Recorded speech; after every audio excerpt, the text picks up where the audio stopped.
നിൻ്റെ സന്തതിയെ ഞാൻ കിഴക്ക് നിന്ന് കൊണ്ടുവരുന്നു. I will bring out your of spring from the east. നിൻ്റെ സന്തതിയെ, സന്താനമല്ല സന്തതി, ഓഫ് സ്പ്രിങ്. സന്താനം എന്ന് പറയുന്നത് ഡിസെൻഡൻസ് ആണ്. അതിലെല്ലാ മക്കളും വരും. എങ്ങനെയുണ്ടായ മക്കളും, ഇല്ലെജിറ്റിമേറ്റ് ആൻഡ് ലെജിറ്റിമേറ്റ്.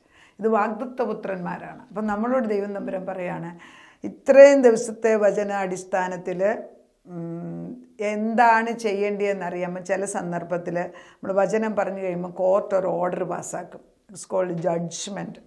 അത് ഓർഡർ പാസ്സാക്കി കഴിഞ്ഞാൽ അത് എക്സിക്യൂട്ടീവ് കോർട്ടിൽ എക്സിക്യൂട്ടീവ് ഓർഡറായിട്ട് മാറും. അത് പിന്നെ പ്രവൃത്തി കൊണ്ടുവന്ന് സിപായികൾ വന്ന് അത് ചെയ്തെടുത്ത് തരും. അതാണ് നമ്മൾ കോടതി പഠിക്കുന്നത്. അതുപോലെ തന്നെയാണ് ആത്മീയ ഗോളത്തിൽ ദൈവത്തിൻ്റെ സ്വർഗീയ കോടതിയിലിരുന്നാണ് നമ്മൾ ഈ വചനങ്ങൾ പറയുന്നത്. അപ്പോൾ ദൈവത്തിൻ്റെ വചനം പറയുമ്പം സ്വർഗത്തിലെ സകല കോൺഫറൻസും കർത്താവ് നിർത്തിവെക്കും. അല്ല, നിങ്ങൾ ദൈവത്തോട് ചോദിച്ചു നോക്കെ. എന്നിട്ട് കർത്താവ് നമ്മൾ പറയുന്നത് ശ്രദ്ധിച്ച് വെക്കും. കാരണം നമ്മുടെ അപ്പച്ചൻ്റെ മക്കളല്ലേ. അപ്പം നമ്മൾ ഒത്തിരി ബിസിയായിട്ടൊരു മീറ്റിംഗ് നടന്നുകൊണ്ടിരിക്കുമ്പോൾ നമുക്ക് 3 വയസ്സല്ലേ 4 വയസ്സുള്ള ഒരു പെൺകൊച്ച് നമ്മുടെ മോളോ മോനോ ഓടി വരികയാണ്. ഡാഡി മമ്മി എന്നും പറഞ്ഞ് ഓടി വരുമ്പോൾ എന്താണ്, നമ്മളെല്ലാം നിർത്തി വെച്ചിട്ട് ആ കുഞ്ഞിൻ്റെ മുഖത്ത് ആവശ്യത്തിലേക്ക് ഓടി ചെല്ലും.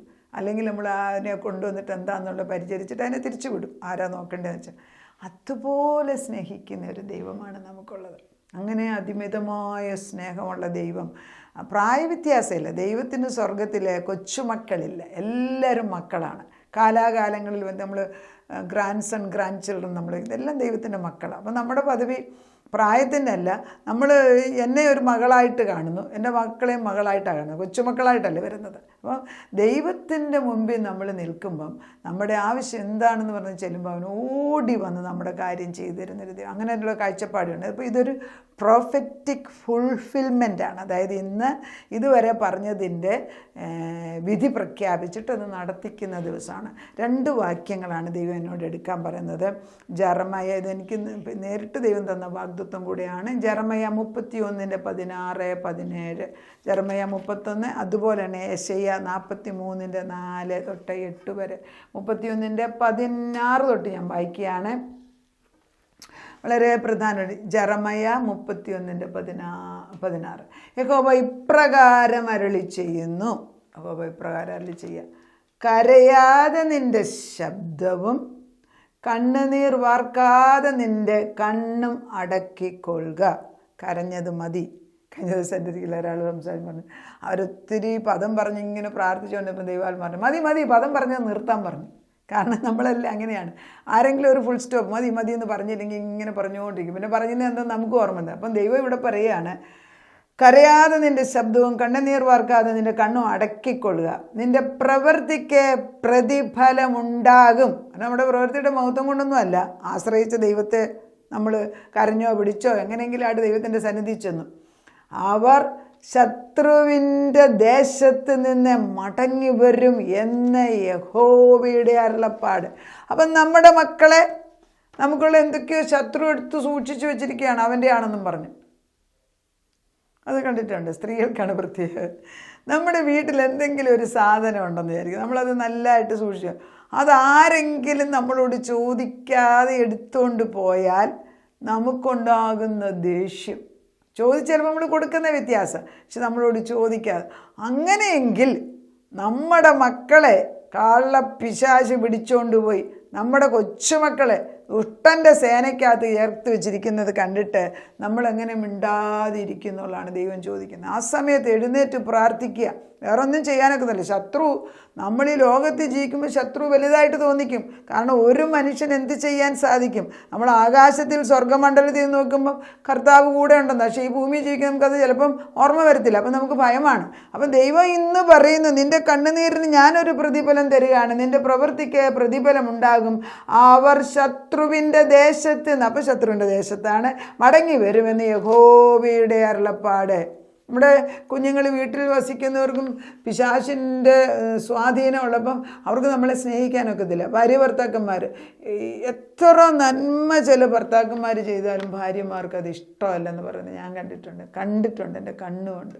ഇവിടം വരെ വലിയ ഹോട്ടലിൽ പോകണമെന്ന് പറഞ്ഞ് കൊണ്ടുപോയി ഭക്ഷണം കഴിപ്പിച്ച് കഴിഞ്ഞാൽ ഇറങ്ങി വരുമ്പം കേൾക്കാൻ വയ്യാത്ത കാര്യം നാവ് കൊണ്ട് വിളിച്ച് പറഞ്ഞു കേൾക്കും. അപ്പം ഞാൻ പറയൂ, ഇതെന്താണ് കർത്താവേ? കാരണം എന്താ? ഉള്ളിലുള്ള ആത്മാവ് ശരിയല്ല. ഇതൊക്കെ നിങ്ങൾക്ക് ഫോറിനായിട്ടോ സ്ട്രേഞ്ചായിട്ടോ തോന്നുന്നെങ്കിൽ നിങ്ങൾ ഭാഗ്യവാന്മാരാണ്. സത്യം പറഞ്ഞാൽ ഇതൊക്കെ നടക്കുന്നുണ്ട്, ഇതിൽ കൂടുതൽ നടക്കുന്നുണ്ട്. ഒരാൾ നമ്മളിൽ വിശ്വസിക്കുന്ന, നമ്മൾ സ്നേഹിക്കുന്ന വ്യക്തിയിൽ സെയിം ആത്മാവല്ല എങ്കിൽ നമ്മൾ ചെയ്യുന്നത് ഒന്നും നന്മയായിട്ട് കാണത്തില്ല.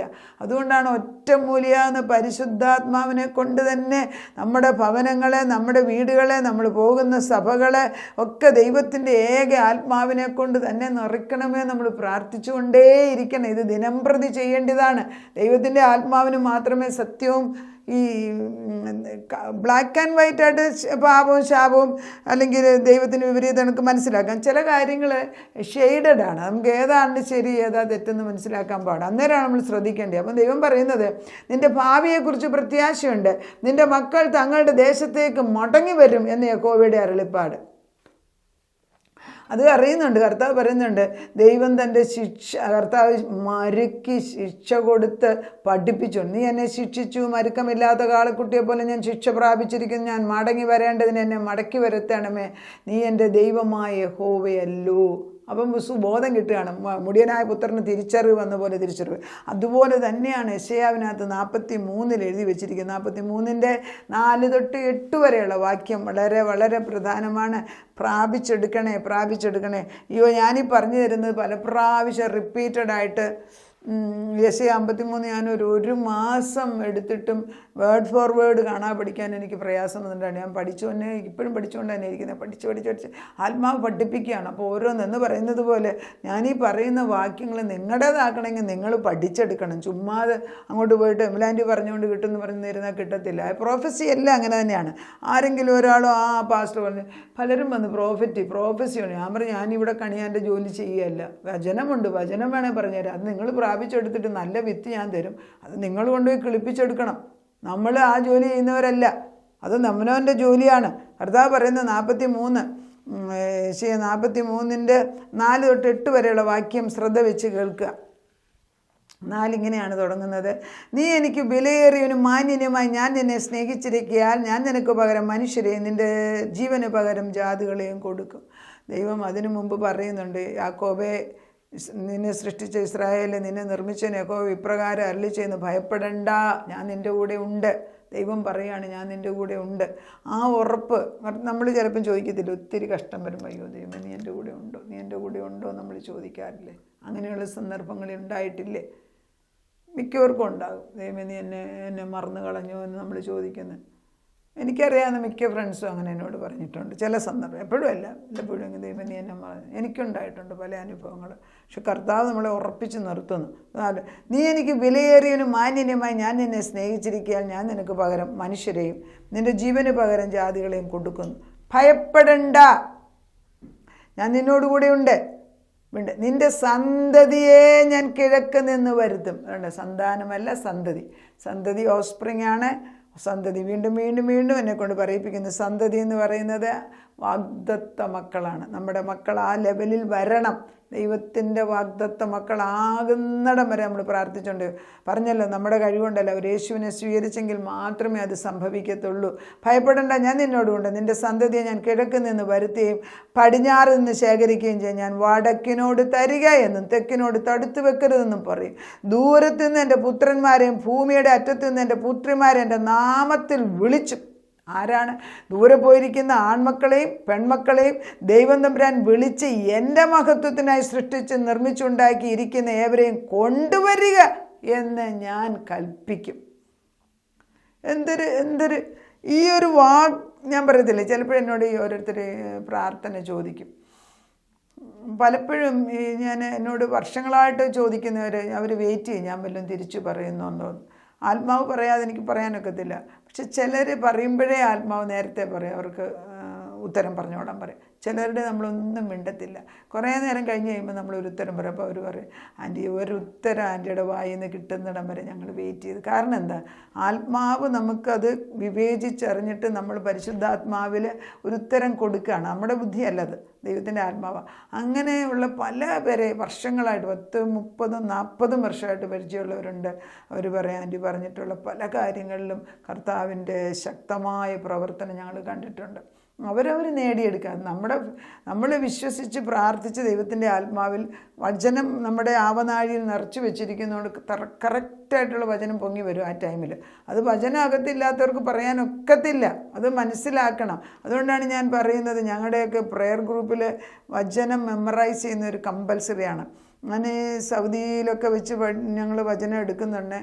വള്ളിക്കും പുള്ളിക്കും വ്യത്യാസമില്ലാതെ പറയണം ഞങ്ങളെ കൊണ്ട് പഠിപ്പിക്കുമായിരുന്നു. കാരണം ആ വചനം നമുക്ക് അങ്ങോട്ടും ഇങ്ങോട്ടും മാറ്റി പറയാൻ അവകാശമില്ല. അതുകൊണ്ടാണ് മിക്ക വചനങ്ങളും ഞാൻ വേദപുസ്തകത്തിൽ തന്നെ വായിച്ച് കേൾപ്പിക്കുന്നത്. കാരണം ഞാനിതിനകത്തൊന്നും ആഡ് ചെയ്യാൻ ആഗ്രഹിക്കുന്നില്ല. കർത്താവിൻ്റെ മഹത്വത്തിനോട് നമ്മളെന്ത് ആഡ് ചെയ്യാനാണ്? കർത്താവിൻ്റെ പരിശുദ്ധാത്മ അങ്ങനെ തന്നെയാണ് പറയുന്നത്. ഞാൻ വടക്കിനോട് തരികയെന്ന് തെക്കിനോട് തടുത്തു വെക്കരുതെന്ന് കൽപ്പിക്കും. ദൂരത്ത് നിന്ന് എൻ്റെ പുത്രന്മാരെയും ഭൂമിയുടെ അറ്റത്ത് നിന്ന് പുത്രിമാരെയും വരട്ടെ. ദൂരത്ത് മാറി നിൽക്കുന്നവരെല്ലാം ഇതാ ദൈവത്തിൻ്റെ കർത്താവ് തോളോട് കർത്താവ് അവരെ കയ്യിലിങ്ങനെ കെട്ടിപ്പിടിച്ച് പൊക്കിയെടുത്ത് തിരിച്ചു കൊണ്ടുവരികയാണ്. അവരല്ല വരുന്നത്. അത് നമ്മൾ മനസ്സിലാക്കണം. എന്നിട്ട് അവർ നമ്മൾ വന്നു കഴിയുമ്പോൾ അവരോട് പറയും, ഇവളൊട്ടും മാറിയിട്ടില്ലല്ലോ, ഇവനൊട്ടും മാറി. അവരെങ്ങനെ മാറാൻ? അവർ മാറണമെങ്കിൽ സമയം കൊടുക്കണമെന്ന്. God only brought them back. Teach them, show them the Spirit, Holy Spirit love and care. അപ്പോൾ സത്യം പറഞ്ഞാൽ നമുക്ക് ആ ഭാരം പൂർണ്ണമായിട്ട് പഠിപ്പിച്ചെടുക്കണമെങ്കിൽ ടൈം എടുക്കുമല്ലോ. കർത്താവ് അവരെ തിരിച്ചു കൊണ്ടുവന്നു. ഇനി ആദ്യം തൊട്ട് പഠിപ്പിക്കാൻ തുടങ്ങണം. അപ്പം the change has to be in us. നമ്മളിലാണ്.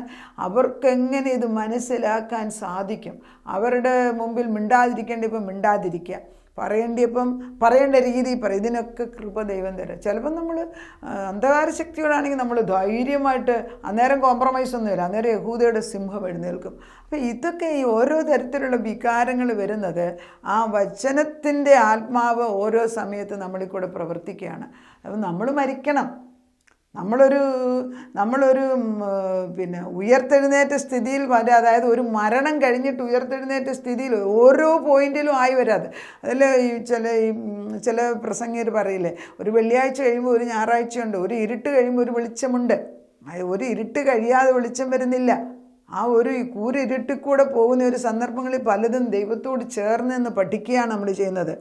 പുത്രിമാരെ എൻ്റെ നാമത്തിൽ വിളിച്ച് എൻ്റെ മഹത്വത്തിനെ സൃഷ്ടിച്ച് നിർമ്മിച്ചുണ്ടാക്കിയെന്ന് ഇരിക്കുന്ന ഏവരെയും കൊണ്ടുവരിക എന്ന് പറയും. എന്നിട്ട് ഭർത്താവ് പറയുന്നത് 8-ാം വാക്യം 43:8, കണ്ണുണ്ടായിട്ടും കുരുടന്മാരായും ചെവിയുണ്ടായിട്ടും ചെകിടന്മാരായിരിക്കുന്ന ജനത്തെ പുറപ്പെടുവിച്ച് കൊണ്ടുവരുവീൻ. സകല ജാതികൾ ഒന്നിച്ചു കൂടട്ടെ, വംശങ്ങൾ ചേർന്ന് വരട്ടെ. അവരിൽ ആരെ ഇത് പ്രസ്താവിക്കും? പണ്ട് പ്രസ്താവിച്ചത് കേൾപ്പിച്ചു തരികയും ചെയ്യുന്നു. ഇതാണ് നമ്മൾക്കുള്ള പ്രോബ്ലം എന്ന് വെച്ചാൽ, കണ്ണുണ്ടായിട്ട് നമുക്ക് കാണാൻ പറ്റും, ചെവി ഉണ്ടായിട്ടും ചെകിടരാണെന്ന്. ഇത് വേറൊരിടത്ത് പറയുന്നുണ്ട് ഇതുപോലെ തന്നെ, എൻ്റെ ജനത്തെ പോലെ ബുദ്ധിയില്ലാത്തവരാരുണ്ടെന്ന്.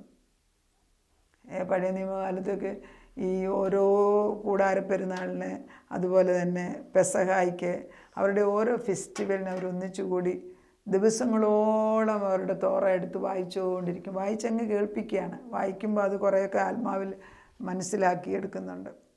നമുക്കിന്ന് ദിനം പ്രതി വായിക്കാനുള്ള കൃപ വേദപുസ്തകം നമ്മുടെ കയ്യിലുണ്ട്. പിന്നെ ഏത് സഭകളിലും അവരുടേതായിട്ടുള്ള പുസ്തകങ്ങളുണ്ട്. ഇതെല്ലാം വേദപുസ്തക അടിസ്ഥാനത്തിലാണ് അവർ എഴുതി വെച്ചിരിക്കുന്നതെങ്കിൽ അത് വായിച്ചാലും നമുക്ക് അനുഗ്രഹമാണ്. വായിച്ചെടുക്കണം, ചുമ്മാതെ വായിച്ച് മനസ്സിലാക്കാതെ. ഏറ്റവും നല്ലത് നമ്മൾ ദൈവവചനം അതേപോലെ പഠിച്ചെടുക്കാൻ നമ്മൾ ശ്രമിക്കുക. ദൈവം നമ്മളെ അനുഗ്രഹിക്കട്ടെ. നാഥ, നിൻ്റെ കരങ്ങളിലേക്ക് ഞങ്ങളുടെ തലമുറകളെ ഞങ്ങളെ ഏൽപ്പിച്ചിരുന്നു. വടക്കിനോട് തടുത്തു വെക്കല്ല, തെക്കിനോട് കൊടുക്കുക എന്ന് പറയുന്ന ദൈവത്തിൻ്റെ ശബ്ദം എഴുന്നള്ളി വന്നിരിക്കുന്നു. രാജാക്കന്മാർ നിൻ്റെ മക്കളെ കാണുമ്പോൾ എഴുന്നേറ്റ് നിൽക്കും, രാജ്ഞിമാർ പോറ്റമ്മയായി മാറും എന്നൊക്കെ വചനം പറയുമ്പോൾ സന്തതികൾക്കാണ് ഈ അനുഗ്രഹങ്ങൾ.